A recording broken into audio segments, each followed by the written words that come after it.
Yuk jadi bagian dari dakwah kami. Dukung operasional dakwah dan sosial kami, raih pahala amal jariah yang terus mengalir sampai hari kiamat. Bismillah, Assalamualaikum warahmatullahi wabarakatuh. Alhamdulillah, tidak henti-hentinya kita selalu mengucapkan kalimat mulia ini kepada Zat yang Maha Mulia Allah Subhanahu wa Ta'ala. Dengan penuh keyakinan dalam hati, kalau ini adalah kalimat berterima kasih dan bersyukur kepada Allah Subhanahu wa Ta'ala atas segala nikmat tentunya Allah berikan kepada kita, terutama nikmat Islam dan iman, yang dengannya kita terus berhubungan dengan Sang Pencipta Allah selama kita hidup di muka bumi ini, dan akan berlanjut tentunya sampai kepada kehidupan abadi di surga nanti. Allahumma amin. Selanjutnya kita panjatkan salam hormat kita kepada utusan Allah Nabi besar Muhammad sallallahu alaihi wa alihi wa sahbihi wasallam, sebagaimana Allah telah perintahkan kita untuk mengucapkan salam hormat tersebut. Semoga semua yang hadir offline ataupun online dalam acara kita ini diampuni dosa-dosanya, diangkat derajatnya, dipenuhi kebutuhan dunia akhiratnya, dan semoga saja Allah Subhanahu wa Ta'ala juga menyatukan kita sebagaimana disatukan dalam majelis ini di surga Firdausnya kelak tanpa hisab. Allahumma amin. Dalam pembukaannya insyaAllah seperti biasa, pekan keempat dan pekan kelima kita akan isi dengan menjawab tanya jawab atau pertanyaan yang sudah masuk baik di media ataupun offline yang belum sempat terjawab. Tentu sekali lagi sering kami ulangi bahwasanya ini secukupnya, karena tidak mungkin semua bisa dijawab atau dibacakan karena banyaknya pertanyaan yang masuk. Namun mudah-mudahan teman-teman sekalian yang belum dibacakan pertanyaannya tidak kecewa, dan ini sudah mewakili tentunya. Kita berharap ini sudah mewakili. Tafadhal. Baik, untuk pertanyaan pertama kita awali Ustadz.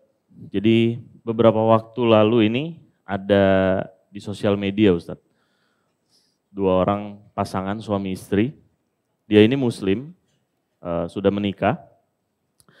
Mereka ini membuat satu komitmen Ustadz, yang menurut Ana nih agak aneh. Jadi komitmennya itu mereka supaya bisa menjaga rumah tangganya supaya nggak jenuh, nggak bosan. Mereka membuat komitmen boleh saling memiliki pacar di luar. Jadi suaminya punya wanita lagi, istrinya punya suami lagi, punya laki-laki lain. Di situ banyak komen-komen yang Ana pikir malah justru mengatakan ini aneh gitu. Tapi banyak juga yang mengatakan bilang, wah kayaknya boleh juga dicoba. Gitu. Ini khawatir menjadi fitnah gitu Ustaz. Nah mungkin Antum bisa menjawab dari sisi syariat, kira-kira apa yang terjadi sama mereka ini Ustaz, sampai mereka bisa punya pemikiran seperti itu Ustaz. Tafadhol Ustaz. Allahumma musta'an. Allah tempat kita meminta pertolongan. Ini jelas waswas syaitan. Karena pacaran yang dilakukan di luar daripada pernikahan yang sah dalam Islam hukumnya haram. Pacaran selain pernikahan atau bukan dengan pasangan halal sama dengan perzinahan. Tidak ada bedanya sama sekali. Itu kalau dilakukan baik orang itu sudah berumah tangga atau belum berumah tangga. Semua hukumnya tetap haram. Matanya melihat pada yang haram. Mungkin ucapan tutur katanya yang diucapkan dalam merayu atau menggoda juga haram. Itu perzinahan mata, perzinahan lisan. Mungkin juga dia mencium itu haram, menjama juga haram. Apalagi kalau sampai terjadi interaksi biologis. Maka itu jauh lebih besar lagi dosa-dosanya gitu ya. Saya mungkin berpikir teman-teman kita seperti ini, semoga Allah beri hidayah apalagi muslim ya. Ini terlalu jauh dari agama dan justru mungkin sangat dekat dengan tontonan-tontonan barat. Karena di agama orang-orang lain selain kaum muslimin, mungkin mereka masih menganggap itu perbuatan yang biasa-biasa saja. Apalagi di sebagian agama, mungkin tidak perlu saya sebutkan agamanya, itu ada keyakinan mereka kalau sudah menikah, maka tidak boleh berpisah selamanya. Jadi kalau tidak cocok dalam rumah tangga, tidak boleh bercerai, maka konsepnya adalah mereka pacaran masing-masing. Dan mereka saling tahu kalau punya selingkuhan. Ini luar biasa, ya rusaknya moralnya gitu ya. Karena bagaimana bisa seorang laki-laki tidak punya rasa cemburu dengan istrinya yang disentuh oleh laki-laki lain. Begitu juga dengan perempuan tidak cemburu dengan suaminya bersentuhan dengan laki-laki lain yang tidak halal tentunya. Maka ini kerusakan fitrah, kerusakan moral ya, yang harusnya dijauhi. Ini mungkin semua kalau saya melihat di masa kita sekarang dari tontonan. Ya, dari tontonan. Oleh karena itu teman-teman sekalian kontrol diri kita dari tontonan-tontonan yang ada di media. Jadi kalaupun kita harus buka media karena kita tidak mungkin luput dari media di masa sekarang di handphone kita, maka tontonlah sesuatu yang bermanfaat. Mulai daripada ceramah-ceramah, tilawah Al-Quran, ya, kalaupun misalnya mau divariasikan, kita bisa masuk ke edukasi umum. Pendidikan tentang kesehatan misalnya, atau apalah mungkin spesialis kita misalnya ingin mendalami tentang teori matematika, atau yang lainnya. Saling memberikan hadiah lah, kalian akan saling mencintai misalnya, seringnya saling mendoakan, seringnya terjadi interaksi-interaksi yang baik di antara suami istri gitu kan. Ini semua akan membuat hidup kembali suasana gitu ya. Jadi kejenuhan ini muncul sebenarnya bukan tiba-tiba, tapi karena dimunculkan oleh orang-orang yang seperti ini. Mereka khawatir nanti rumah tangganya daripada jenuh, ya udah kita coba cara ini aja deh. Mungkin tidak asing bagi teman-teman, sebagian kita tahu di barat itu kejenuhan biologis mereka sampai pada tingkat mereka melampiaskan pada hewan misalnya, karena kejenuhan pada manusia, atau keinginan ingin mencoba sesuatu yang baru. Dalam Islam tidak ada namanya mencoba-coba yang baru, kalau itu haram. Haram ya tetap haram. Tidak perlu kita mengatakan babi itu haram, sudah saya mau coba dulu dagingnya seperti apa. Ya mungkin memang tidak enak misalnya, atau yang lainnya gitu ya. Itu tidak diperlukan. Ya semoga Allah berikan hidayah ya. Ini sayang sekali kalau sampai ada di antara muslim atau generasi muslim yang seperti ini, apalagi sudah berumah tangga, lalu mereka sepakat, lalu kemudian mereka akhirnya berkumpul, dan ini bisa berkembang terus ya. Perlu teman-teman ketahui kalau satu kali syaitan sudah berhasil menjerat kita di satu perbuatan dosa, dia tidak akan tinggal diam. Kalau antum digoda untuk melihat sesuatu yang haram, syaitan tidak akan tinggal diam. Dia akan membuat kuping kita juga mendengar yang haram, hati kita juga terpaut dengan yang haram. Kemudian dari tontonan berpindah kepada praktek. Akhirnya kita mau praktekin apa yang kita tonton itu. Tidak sampai di situ, terus akan berkembang. Dan ini semua seperti satu paket. Kalau sudah terbuka pintu berzinahan, terbuka minuman keras, terbuka narkotika, terbuka pertengkaran, perkelahian, pembunuhan, ini semua satu paket.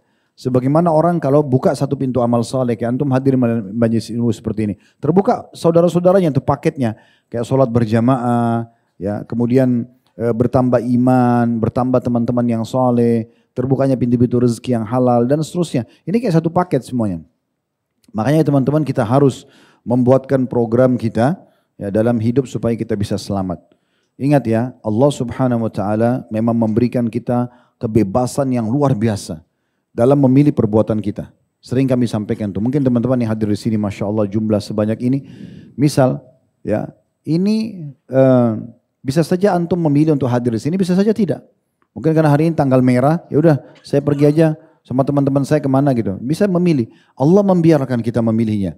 Tetapi nanti penyesalan akan datang di hari kiamat.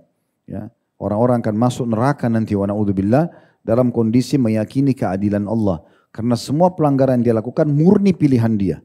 Jadi kita betul-betul harus peka menyelamatkan diri kita dari perbuatan-perbuatan pelanggaran tersebut. Ingat, api yang besar akan datang dari api yang kecil. Bermula dari situ. Biasanya begitu ya. Luka yang kecil itu kalau terus dikorek akan mendatangkan luka yang besar. Kan begitu. Nah seperti itu keadaannya. Jadi kalau sudah mulai terbuka pintu-pintu pelanggaran agama, tutup segera. Dan sudah pernah kami sampaikan, solusi dalam menutup pintu maksiat ini ada yang hanya sekedar menyelamatkan diri dengan selimut. Masih ingat kalau saya bilang tembok rumah bobol ya gitu. Kita pakai selimut, maka itu hanya sementara. Masih bisa masuk nyawa, masih masuk udara, tapi yang benar adalah tutup saja pintu-pintu itu. Baik, mungkin di sini juga saya tambahkan teman-teman sekalian, ini kami biasa isi dalam materi manajemen rumah tangga Islami. Bagaimana menghilangkan kejenuhan-kejenuhan. Poin yang pertama harus diperhatikan bagi setiap muslim dan muslimah, dia tanamkan dalam dirinya kalau pernikahan itu ibadah. Selama antum niat ibadah tidak akan pernah jenuh. Sebagai contoh orang pergi haji misalnya, orang pergi umroh, biayanya besar, jaraknya jauh. Ya. Orang kalau haji itu umumnya ya, kecuali mungkin sekian puluh tahun baru berubah menjadi musim dingin. Kadang-kadang mungkin berapa puluh tahun sekali itu bisa masuk haji sedikit agak sejuk. Tapi umumnya musim panas. Subhanallah kalau orang niat ikhlas ibadah, sepanas apapun cuacanya, sebesar apapun harta yang dikeluarkan, sebesar apapun tenaga dan energi yang dikerahkan, tetap kalau ditanya mau haji lagi, jawabannya mau. Kenapa? Karena niatnya ibadah. Sama dengan para sahabat Nabi Ridwanu alaihim dan orang-orang yang sudah pernah terjun dalam medan jihad. Jihad itu pergi berperang. Kemudian ya menghadapi musuh. Setiap saat bisa luka, bisa terbunuh. Tapi kalau orang sudah pernah masuk sekali saja ke kancah peperangan jihad dan dia ikhlas karena ibadah, ada rasa ketagihan dan suka untuk mau mengerjakannya. Sama orang hadir di majelis ilmu, sama orang melakukan banyak perbuatan-perbuatan yang lainnya.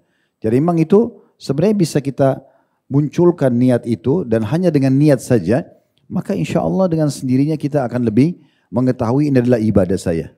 Kalau ibadah itu suka dukanya akan dilalui. Misalnya ada karakter pasangan yang kurang cocok, mungkin ada keluarga pasangan yang mungkin masih merasa sering mengganggu kehidupan rumah tangga kita, atau ada yang kurang dari pendapatan, apalah ya sikap-sikap, semua ini masih bisa kita maklumi karena kita niatnya ibadah. Jadi akan muncul perasaan ingin memperbaiki pasangan, ingin memberikan yang terbaik. Kalau orang niat ibadah, suami istri itu akan saling mengejar pahala. Coba bayangkan indahnya rumah tangga dalam Islam kalau suami selalu targetnya bagaimana dia meraih pahala dari istrinya. Karena ini ibadah dia. Dia memberikan nafkahnya, dia memberikan naungannya, dia berkasih sayang dan seterusnya. Sampai Nabi SAW memberikan gambaran dalam hadis bercandanya suami istri dan bahkan begadang semalam suntuk itu tidak dianggap lagu. Tidak dianggap hal yang sia-sia. Gitu kan? Begitu juga dengan seorang istri yang terus sibuk ingin mencari dan meraih pahala dari suaminya. Selalu saja mereka berusaha untuk memenuhi satu sama yang lain. Nah ini yang dimaksud dengan sakinah, mawaddah dan rahmah. Ketenangan jiwa, cinta dan kasih sayang itu Allah berikan di situ. Ini yang pertama. Jadikan rumah tangga itu dengan niat ibadah. Yang kedua, memang kita harus selalu memperbaharui teman-teman sekalian cinta dan kasih sayang dalam rumah tangga. Sering mengucapkan salam, sering saling mendoakan, sering saling memberikan hadiah. Ya, kalau yang salah minta maaf, yang benar memaafkan, itu selalu ada. Ya. Kemudian juga yang ketiga, bagaimana kita selalu mengupgrade diri kita. Ini sering saya sampaikan dalam pelatihan-pelatihan begitu. Kita coba naik ke level yang lebih baik dari sebelumnya. Kita jadikan itu program dalam rumah tangga. Seperti misalnya kalau tadinya badan kurang sehat misalnya, atau kurang suka olahraga, sekarang kita sama-sama pasangan memperbaharui dengan mengajak sama-sama olahraga misalnya, sehingga ada suasana baru. Mungkin sama-sama bisa tamasya, mungkin sama-sama silaturahmi keluarga, mungkin sesekali keluar makan di luar rumah, ya makan di satu restoran. Banyak sekali pintu-pintu yang bisa kita lakukan. Atau mungkin ada kelebihan rezeki, pergi umroh bersama-sama misalnya. Itu semua banyak program yang bisa dilakukan ya. Yang penting dalam rumah tangga, kalau untuk mempertahankan dan hilang kejenuhan itu bagaimana kita selalu mengupgrade diri kita dari satu keadaan kepada keadaan yang setelahnya. Apakah penampilan, apakah sikap, apakah apa saja ya yang kita bisa lakukan. Nah itu semua satu hal yang sangat baik. Dan yang terakhir yang keempat adalah banyak berdoa kepada Allah Subhanahu wa taala. Di antara ayat Al-Qur'an yang berbunyi Rabbana hablana min azwajina wa dzurriyyatina, di sini yang diminta apa? Qurrata a'yun. Ya Allah jadikanlah pasangan-pasangan kami, keturunan kami penyejuk mata kami. Salah satu maknanya adalah supaya tidak ada kejenuhan. Supaya selalu kalau kita lihat pasangan kita itu selalu merasa sesuatu yang mendatangkan kepada kebahagiaan, gitu ya. Nah itu qurratu ayun. Waj'alna lil muttaqina imama, dan jadikanlah kami pemimpin orang-orang beriman, ya, atau orang-orang yang bertakwa. Pertanyaan berikutnya Ustadz, ini masuk dari WhatsApp dari Dani 0811337 sekian. Ustadz, apakah termasuk kesyirikan ketika ada seorang muslim yang mengatakan, wah kalau mau Imlek udah pasti hujan, kalau nggak hujan berarti nggak bagus tahunnya. Bagaimana Ustadz? Ini muslim yang katakan? Muslim. Ya, semoga Allah berikan hidayah. Nggak ada hubungannya. Kenapa harus ikut-ikutan di situ? Ya. Kita justru harusnya menyebarkan dakwah Islam kepada orang-orang yang belum mengenalnya. Ya, termasuk dalam keyakinan seperti ini. Kenapa malah kita yang ikut-ikutan gitu ya? Tidak ada hubungannya antara Imlek dengan hujan, gak ada hubungannya. Ini karena di majelis kami ditanya ya. Ya, karena Imlek kemudian hujan. Nah kebetulan memang bulan ini bulan musim hujan gitu. Nah, ya enggak? Coba kalau Imleknya jatuhnya di bulan April, tidak akan turun hujan misalnya. Contoh gitu kan. Jadi ini memang kena musimnya, sederhana aja seperti itu. Dan seorang muslim tidak boleh berpikiran begitu. Seakan-akan menghubungkan antara keberuntungan dia, ya kebahagiaannya, atau apalah ya masa depan yang cerah itu dengan turunnya hujan di Imlek. Apa hubungannya sama dia? Ini mirip dengan mengikuti sistem pengaturan rumah, feng shui rumah gitu ya. Kalau bentuknya ngantong, kalau bentuknya begini dan begitu, ini semua tidak ada dalam Islam. Ya dalam Islam kita sudah punya ajaran agama yang mengajarkan kepada kita teman-teman sekalian. Jadi nggak ada semua ini. Makanya Nabi SAW satu hari waktu itu turun hujan deras di malam hari. Selepas sholat subuh beliau langsung mengatakan kepada para sahabat. Sungguhnya Allah telah berfirman, maksudnya telah sampai wahyu kepada beliau. Karena hujan semalam ini lebat gitu. Kemudian beliau mengatakan, Allah berfirman, telah tiba di pagi hari ini hamba-hambaku yang beriman kepadaku dan kufur kepada bintang-bintang, dan tiba juga di pagi ini hamba-hambaku yang beriman pada bintang-bintang dan kufur kepadaku. Sebaliknya, beriman pada Allah, kufur pada bintang, atau beriman pada bintang dan kufur kepada Allah. Maka para sahabat sempat bertanya masalah ini, seperti apa ini? Ya, maka Nabi SAW mengatakan, siapapun yang mengatakan hujan ini turun karena izin Allah Subhanahu Wa Taala, maka berarti dia beriman kepadaku, kata Allah Subhanahu Wa Taala, dan kufur kepada bintang-bintang. Tapi siapapun yang mengatakan hujan ini turun karena bintang ini atau bintang itu, maka dia telah beriman pada bintang dan kufur kepadaku. Tidak boleh kita hubungkan dengan masalah-masalah seperti ini, ya. Jadi harusnya kita sebagai seorang muslim kembali kepada agama kita, dan alhamdulillah agama ini bisa difahami oleh semua orang, dan memang kita punya standarisasi hukum. Berlaku dimanapun. Pakai jilbabnya seorang muslim berlaku di Indonesia, berlaku di mana-mana. Hukum haramnya babi, khamar, segala macam itu berlaku di seluruh dunia, dimanapun ada muslim. Hukum yang halal berlaku semuanya. Kita tidak butuh, bukan berarti setiap wilayah punya hukum sendiri-sendiri sehingga sulit untuk kita adaptasi. Tapi ini standar, semuanya bisa melakukannya. Ya. Baik, berikutnya Ustaz, dari WhatsApp juga di 0813 sekian. Ustaz, apakah termasuk kategori orang yang terzolimi dan doanya tidak tertolak apabila ada orang yang tinggal di sebuah daerah, bekerja di sebuah instansi, yang dimana mereka berada di bawah naungan pemimpin yang zalim dan hak-haknya direbut atau tidak? Tentu saja. Semua orang yang tidak mendapatkan haknya, yang merupakan hak dia, ya. Dan hak dia ini bukan di pandangan dia, tapi dalam pandangan hukum Allah Subhanahu Wa Taala. Seperti seorang suami tidak dapat haknya dari istrinya yang merupakan kewajiban istri, atau sebaliknya seorang istri tidak dapat haknya merupakan kewajiban suami, atau orang tua pada anak, anak pada orang tua, ya, teman pada teman, atau seorang pegawai yang kerja di kantor sudah ada akadnya, tapi mereka tidak mendapatkan haknya misalnya. Semua itu kezaliman, ya.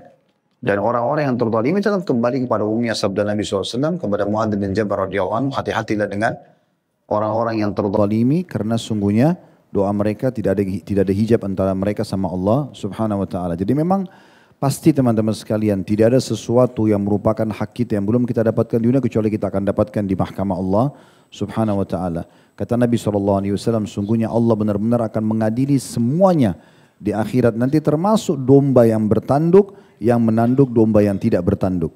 Domba pun yang nantinya tidak ada hubungannya dengan surga sama neraka. Kata Ibnu Katsir rahimahullah, kemungkinan besar mereka dibangkitkan lalu kemudian Allah binasakan lagi. Tapi tetap dibangkitkan untuk dihakimi pada hari kiamat nanti. Dan Nabi SAW sudah mengingatkan kepada kita bahwasanya siapapun yang punya permasalahan dengan saudaranya di dunia ini, maka selesaikanlah sebelum datang hari tidak ada manfaatnya dirham dan dinar. Gak bisa lagi kita bayar dengan rupiah. Kalau di dunia ini, antum pernah sakitin seseorang misalnya. Kita bilang, tolong maafin saya. Enggak, saya enggak mau kecuali kamu kasih saya 100.000 rupiah. Kita masih bisa bayar dengan uang. Kita masih bisa memberikan dia hadiah, buah-buahan, pakaian misalnya. Atau kita pernah mengambil tanah dia atau hak dia lalu kemudian kita kembalikan sama dunia. Kalau di akhirat sudah enggak bisa. Kata Nabi SAW, siapapun yang punya masalah dengan saudaranya selesaikan di dunia ini. Sebelum datang hari tidak ada manfaatnya lagi dirham dan dinar. Maka para sahabat, ya Rasulullah, apa di sana? Kata Nabi SAW, amal solehmu dibayarkan ke dia. Kalau enggak cukup, dosanya dibebankan padamu. Ini harus hati-hati seseorang memikirkan tentang masalah ini. Ya. Berikutnya Ustadz, ini pertanyaan dari kajian offline. Ustadz, bagaimana jika ada seorang yang dianggap pemuka agama bercanda di majelisnya dan tersebar di sosmed dengan mengatakan kalau cinta tidak direstui, hamil duluan jadi solusi? Bagaimana dampaknya jika ada yang terkena syubhat dari perkataannya, Ustaz? Jadi dia panen dosanya. Kalau ada orang yang menganggap itu adalah sebuah potongan ceramah yang bisa dijadikan sebagai rujukan, akhirnya orang ngikutin karena dia tokoh agama, dia panen dosanya. Dari mana? Kaidah dari mana? Pendapat ulama yang mana mengatakan bahwasanya kalau memang tidak bisa menikah maka anak bayi menjadi solusinya, seakan-akan udah hamil aja dulu. Itu kan berarti menyarankan di dalam majelis ilmu untuk berzina. Bagaimana bisa? Itu nggak mungkin, ya. Makanya hati-hati teman-teman sekalian. Orang kalau berbicara itu harus punya dasar ilmu. Walaupun tentu para ahli ilmu pun itu kadang-kadang kalau berbicara dalam majelis sudah disusun pun sebuah tema, kadang-kadang masih ada yang salah, ya. Tetapi itu bukan salah yang seperti ini, misalnya membuka pintu-pintu maksiat, mungkin kesalahan dalam tutur kata dan segala macam. Bagaimana kita lihat para ulama-ulama madhab kita, Imam Syafi'i, Imam Ahmad, Imam Malik, Imam Abu Hanifah, mereka ada istilah dengan qaul qadim, qaul jadid, perkataan lama, perkataan baru, atau pendapat lama, pendapat baru. Itu kadang-kadang ada. Kadang-kadang dalam satu hukum, Imam Syafi'i, Imam Ahmad misalnya berkata ini boleh.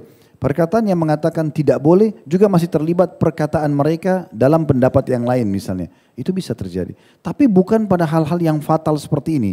Seakan-akan membolehkan perzinahan. Apa pesannya kira-kira? Ya udah hamil aja dulu. Nggak masalah, zina aja dulu. Nanti gampang kok ya, nanti menikah juga ujung-ujungnya. Nah, ini sesuatu yang seperti mengajak orang, ya ayo deh zina aja, nggak masalah. Pacaran itu berarti boleh saja. Banyak yang bisa dimaknai kalimat-kalimat seperti itu. Ini terlalu berani ya. Nah, ini berarti siap untuk menghadapi konsekuensi hukuman dari perkataan apa yang diucapkan. Ya.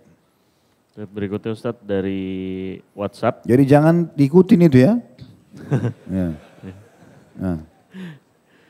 Dari nomor 0813 124 sekian. Ustadz, alhamdulillah kedua orang tua saya masih hidup, namun 6 bulan lalu qadarullah ayah saya sakit sehingga sudah tidak bisa bekerja lagi. Sehingga saya termasuk generasi sandwich atau masih harus membiayai kebutuhan-kebutuhan orang tua dan rumah dan kebutuhan saya sendiri. Mohon bantuannya Ustadz untuk mengingatkan dan menasihati kami yang sama-sama generasi sandwich dan bagaimana keutamaan-keutamaannya sebagai seseorang yang membiayai kebutuhan keluarga dan membiayai kebutuhan sendiri meskipun pas-pasan.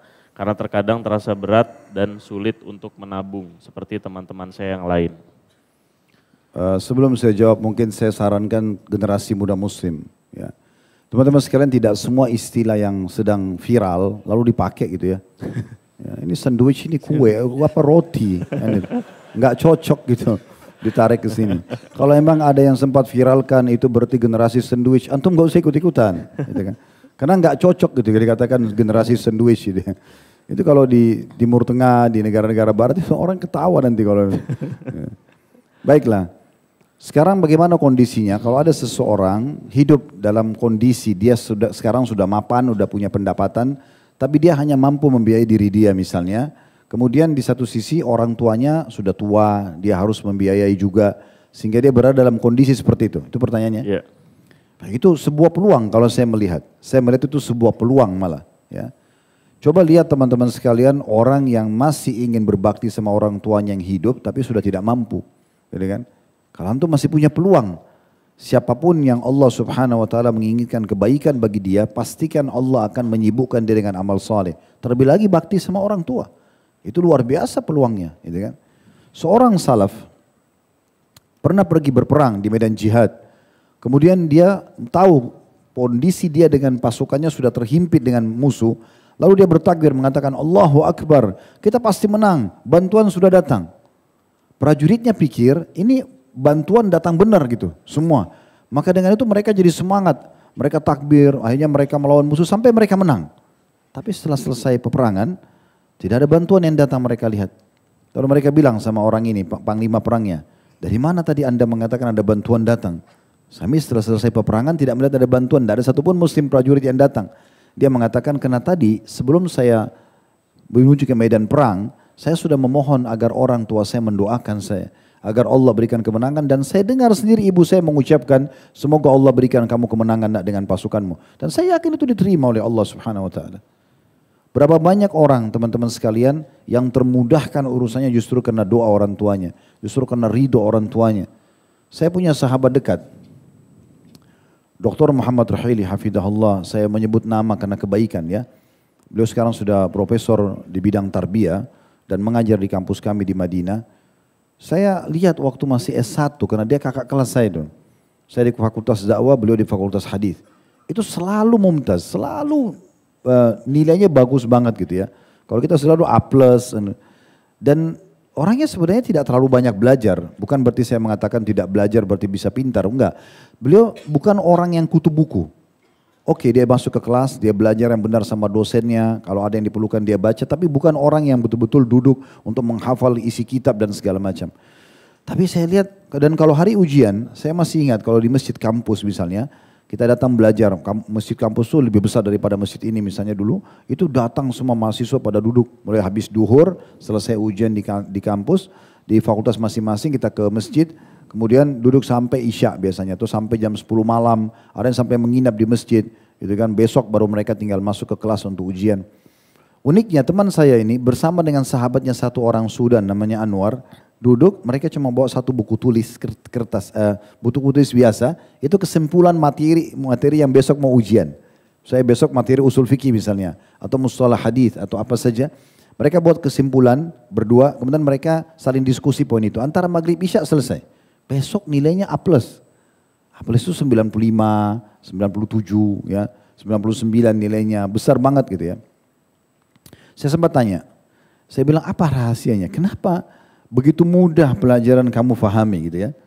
Dan Masya Allah saya betul-betul secara pribadi banyak tersentuh dengan beliau karena waktu saya masih kuliah dulu sering konsultasi, sering bicara. Beliau juga sering datang membawa buku, dulu membaca buku Riyadhus Shalihin bersama-sama. Kami kadang-kadang pergi ke padang pasir, baca kitab, kemudian dibacain buku Ushulus Tsalatsa dan banyak buku-buku yang lain gitu ya. Orang yang sangat rajin dan kalau duduk bicara tentang asyratus saat, tanda-tanda hari kiamat itu menyentuh banget gitu. Terus saya tanya, apa sebenarnya rahasianya? Kenapa kok bisa begitu mudah kamu ini memahami pelajaran, nilai-nilainya bagus? Dia bilang, justru ya bakti saya sama orang tua saya. Saya tanya seperti apa? Dia bilang, saya nggak pernah Khalid keluar ke kampus atau aktivitas di rumah kecuali saya datang ke orang tua saya lalu katakan, tolong doain saya. Kadang-kadang dia bilang saya masuk ke kelas, mau ujian, hampir semua soal, 5-6 soal atau 7-8 soal itu, saya nggak paham sebenarnya. Maksudnya saya tidak tahu jawaban pastinya. Tapi Allah kayak memberikan saya ilham, saya bisa memahami, oh pertanyaan ini maksudnya arahnya ke sini. Saya jawab dan nilainya full. Saya sangat yakin justru itu karena kedua orang tua saya. Ini kan kesempatan emas berarti ya. Artinya gunakan mereka untuk menjadi perantara antara kita dengan Allah subhanahu wa ta'ala. Agar bisa mendoakan kita. Ya, dan tidak usah berkeluh kesah dengan keadaannya. Kalau perlu kita mengalah dalam beberapa hal untuk orang tua kita itu sangat baik. Kalau saya melihat malah ini peluang emas ya untuk meraih dunia dan juga akhirat. Ya. Baik, berikutnya Ustadz, ini pertanyaan dari Instagram dari akun @ahdan. Saya nggak pernah pacaran dari zaman sekolah hingga saat ini Ustadz. Dan saya mau langsung menikah setelah saya lulus kuliah dan bekerja. Tapi saya malah dianggap gay dan tidak pernah tertarik. Jangan diketawain. Saya dianggap gay dan tidak pernah tertarik pada perempuan oleh teman-teman saya. Bagaimana saya menyikapinya Ustadz?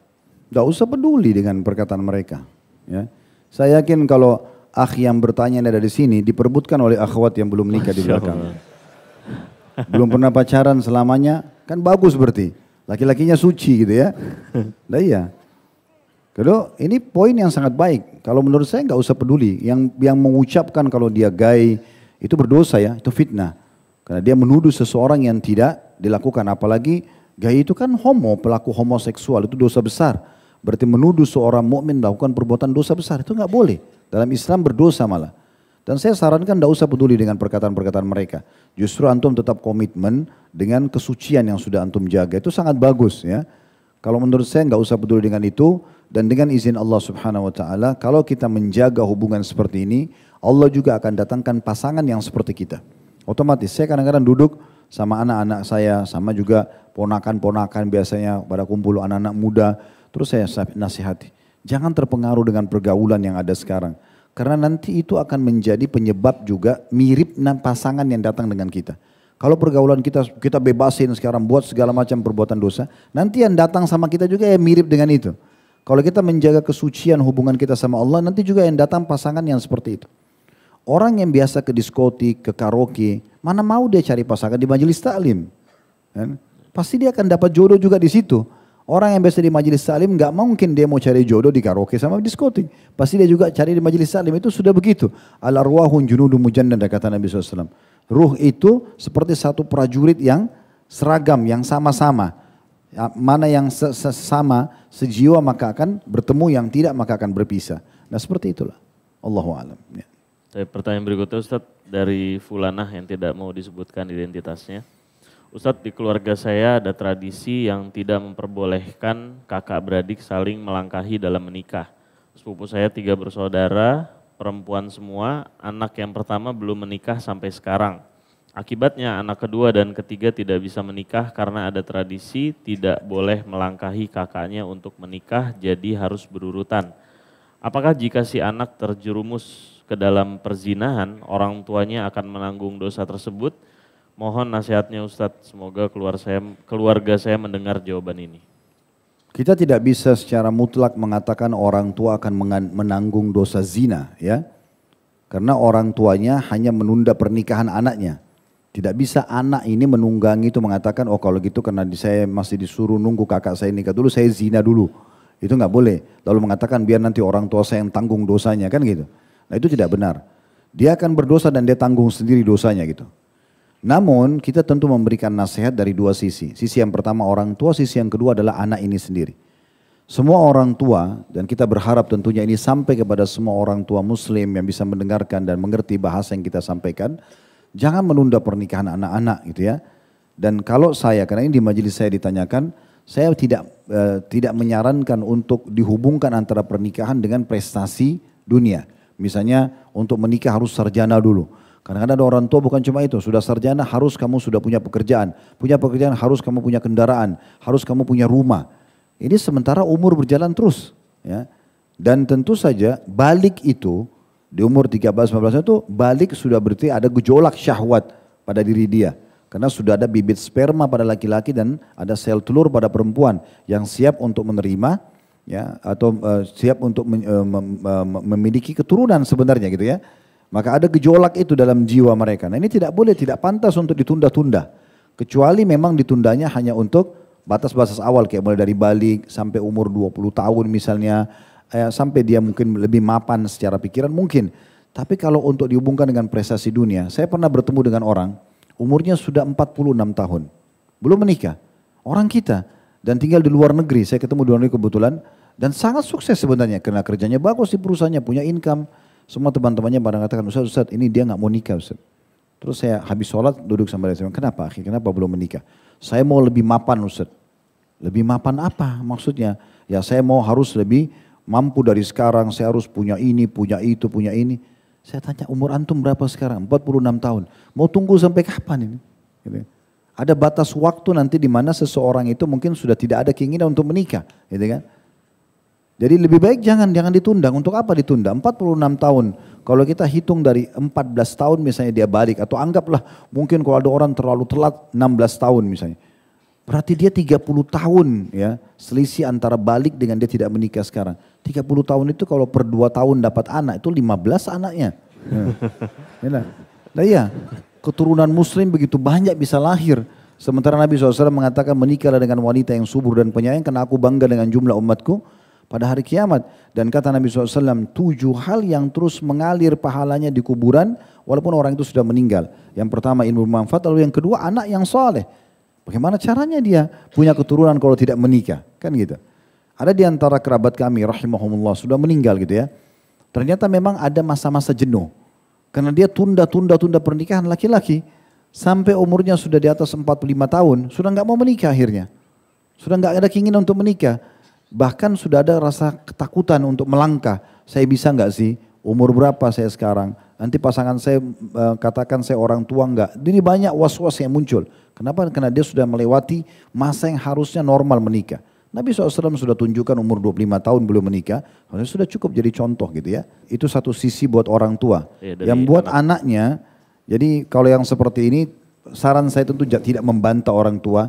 Tapi coba menggunakan media. Media ini maksudnya orang ketiga. Yang kira-kira mungkin yang sepadan dengan orang tua untuk menjelaskan masalah ini. Karena dalam Islam tidak ada teman-teman sekalian. Kalau kakak yang pertama belum nikah berarti yang kedua tidak boleh nikah atau yang ketiga tidak boleh menikah. Siapa yang datang duluan jodohnya menikah saja. Tidak ada dalam Islam itu harus berurut ya. Sekarang kalau misalnya yang pertama ini la qaddarullah, semoga Allah tapi misalnya cacat secara fisik. Apakah ditunggu dia harus nikah baru adiknya nikah dan seterusnya? Sama juga saya pernah dengar ada satu tradisi kita di Indonesia juga perlu diperbaikin karena ini jauh dari Islam. Kalau si kakak misalnya menikah dengan mahar misal 10 juta, adik nggak mau nikah kecuali 20 juta.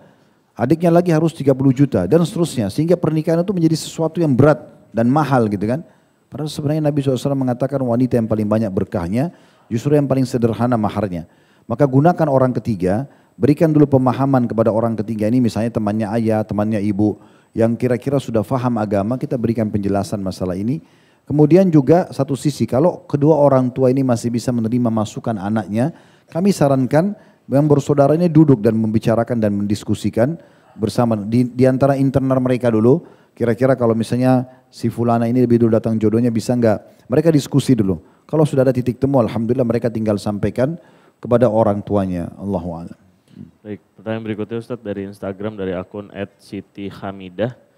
Bagaimana hukumnya membantu teman atau saudara non-muslim yang sedang berduka? Misal memberikan uang duka yang dikumpulkan oleh teman atau keluarga. Mohon penjelasannya Ustadz. Memberi bantuan kepada non-muslim secara umum boleh.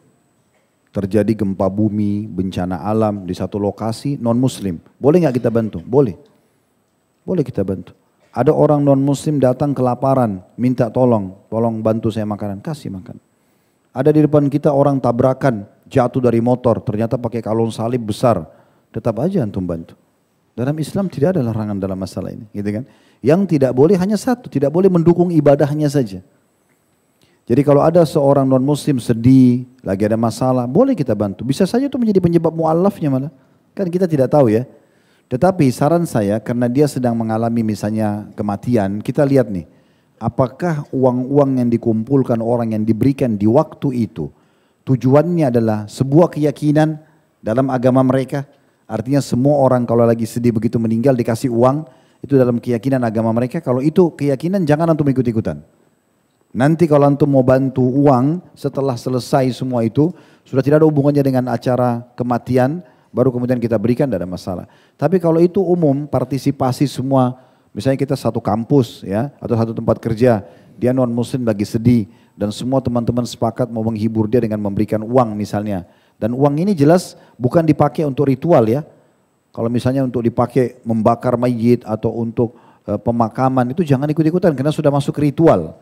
Tapi kalau hanya untuk menghibur dia, misal orang tuanya terlilit utang, contoh, dia harus bayar utangnya misalnya. Atau misalnya mereka punya kontrakan, orang tuanya meninggal, nggak ada lagi yang bisa bayarkan, kita bayarin kontrakannya, itu semua nggak ada masalah. Makanya pernah terjadi, ada bencana waktu itu, gempa bumi, seingat saya di Jogja waktu itu, mungkin ini cerita 14-15 tahun yang lalu, di salah satu pengajian kami di Jakarta Selatan di Kemang, lalu ibu-ibu itu menanyakan kepada saya, Ustadz, ini banyak sekali, ada satu RT atau apa itu banyak kerusakan sekolah, tapi mayoritasnya non muslim. Apa kita bantu? Saya bilang iya bantu.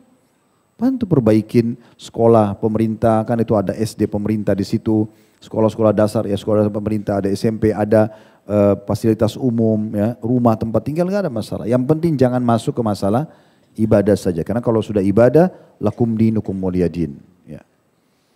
Pertanyaan berikutnya Ustadz. Pertanyaan dari WhatsApp dari 0823 848 sekian-sekian. Adik saya perempuan bersama suaminya telah menikah cukup lama tapi belum dikaruniai anak. Mereka ditawari untuk adopsi anak bayi laki-laki, namun anak itu merupakan anak hasil zina. Sekarang usia anak tersebut sudah berumur 8 tahun. Saya pernah menegur untuk tidak mengadopsinya, akan tetapi mereka tetap lakukan. Bagaimana status anak tersebut Ustadz dan untuk nisbatnya ke siapa Ustadz? Kita jawab dari beberapa sisi pertanyaan ini ya. Yang pertama teman-teman sekalian, jangan pernah adopsi anak kalau anak zina. Atau anak yang tidak jelas statusnya. Lebih baik kita mengadopsi anak kalaupun memang butuh ya, anak angkat gitu ya. Maka kita cari anak-anak yang jelas orang tuanya. Misalnya ada keluarga miskin di satu perkampungan ya, yang kita memang bisa angkat anaknya, kita izin baik-baik anak ini bisa nggak kami jadikan sebagai anak angkat kami, tinggal bersama-sama di Jakarta, biaya sekolahnya semua kami yang biayai gitu kan. Tapi anak ini tahu siapa orang tuanya, orang tua juga tahu, orang tuanya tahu tinggal sama siapa, semua begitu. Nah ini sekaligus menjawab penisbatan naba tetap pada orang tuanya, gitu kan. Tidak boleh teman-teman sekalian antum mengambil anak yang antum tidak tahu anak siapa itu, gitu kan. Ini jadi masalah, lebih baik itu biar diurus oleh pihak pemerintah atau lembaga sosial yang memang bergerak seperti rumah anak yatim atau yang sejenisnya itu ya. Jangan kita masuk ke ranah itu. Lebih parah lagi teman-teman kalau sampai ada orang menghapus atau menasabkan anak itu kepada dia. Ini pernah terjadi di salah satu orang yang saya kenal, rahimahullah, sudah meninggal. Semoga Allah maafkan kesalahan. Jadi karena mereka suami istri ini orang mampu, dan mereka subhanallah fitrahnya ingin sekali punya anak. Sempat umroh sama saya sekali malah. Ditanyakan hukumnya pada kami pada saat itu, saya bilang nggak bisa. Dia maunya ngambil anak, adopsi anak, dan dia tidak mau tahu siapa orang tuanya anak itu, plus dia mau nasabkan anak ini kepada dia. Supaya dia dikenal di masyarakat orang sekitarnya dia punya anak. Karena nggak bisa punya anak gitu.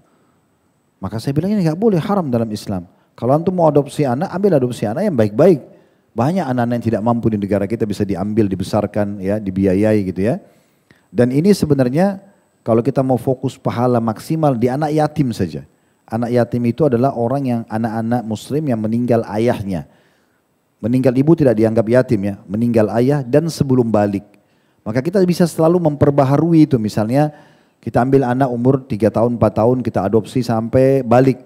Balik sudah kita kembalikan ke keluarganya. Kita bisa ambil anak lagi yatim yang lain gitu ya. Terus gitu kita sponsori, itu terus kita perbaiki. Ini bisa. Ini cara adopsi yang baik gitu ya. Karena masuk mendapatkan hadits Nabi SAW, ana wa kafirul yatim kahataini fil jannah. Saya dan sponsor anak yatim seperti ini di surga. Nabi SAW mendekatkan 2 jari telunjuk dan jari tengah beliau. Artinya kedudukannya sangat tinggi pada hari kiamat nanti. Nah itu bagus gitu ya, positif. Jadi saya melihat Allahu a'lam cara seperti ini jangan ya, sebaiknya jangan. Itu satu sisi kita menjawabnya.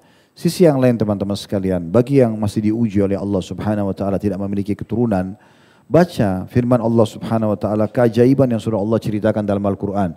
Ada nabi-nabi Allah itu sempat tidak punya anak sampai umur sangat tua. Nabi Ibrahim alaihissalam, beliau tidak punya anak sampai di atas 60 tahun itu. Ya. Dengan Sarah tidak punya anak, akhirnya menikah dengan Hajar baru Allah karuniahi anak. Gitu kan? Itu kisahnya. Dan bagaimana mendapatkan keturunan karena selalu justru dijadikan sebagai ajang pendekatan diri kepada Allah SWT. Jangan teman-teman sekalian kita lagi ada ujian malah kita makin jauh sama Allah. Malah bermaksiat gitu kan. Terus kita berharap diberikan keturunan, ini gak bisa. Ini gak bisa, ini salah gitu ya. Kisah Nabi Zakaria alaihissalam dalam surah Maryam digambarkan. Bagaimana beliau ingin sekali punya anak, istrinya mandul. Di berapa belas, 15 ayat pertama dalam surah Maryam, surah nomor 19 digambarkan gitu. Istrinya mandul, wa mraati akir kata beliau. Bagaimana dia bikin tapi terus minta doa. Di umur 100 tahun kata sebagian ulama tafsir dari surah Maryam di awal-awal ayatnya itu baru Allah SWT berikan anak Nabi Zakaria. Dan bahkan Allah karena dia sabar berdoa, dia dekatkan diri kepada Allah SWT terus mohon agar dikaruniakan. Lalu Allah karuniakan anak tersebut dalam kondisi dia lagi di mihrabnya, dia lagi ibadah kepada Allah SWT. Allah kasih. Dan uniknya terjadi di umur 100 tahun, istrinya 90 tahun dan istrinya mandul. Dan Allah jelaskan dalam Al-Quran itu agar menjadi tanda-tanda kebesaran kami bagi orang yang mau berfikir. Gitu ya. Jadi orang kalau masih ada ujian teman-teman sekalian, harusnya kita jadikan itu ajang pendekatan diri kepada Allah SWT. Sebelum memikirkan adopsi atau yang lainnya, kita terus beristighfar kepada Allah, kembali kepada Allah Subhanahu Wa Taala. Saya kenal seorang dokter dari Mesir waktu kami masih mahasiswa di Madinah, 10 tahun menikah nggak punya anak. Tapi saya tahu betul karena sahabat dekat saya punya persahabatan dengan beliau, itu sangat dekat, selalu hadir di Masjid Nabawi, di majelis ilmu, orang yang Masya Allah sangat soleh dan tidak pernah berhenti berdoa. Saya ingat betul di tahun 11, tahun 12 beliau menikah, itu istrinya hamil dan melahirkan kembar.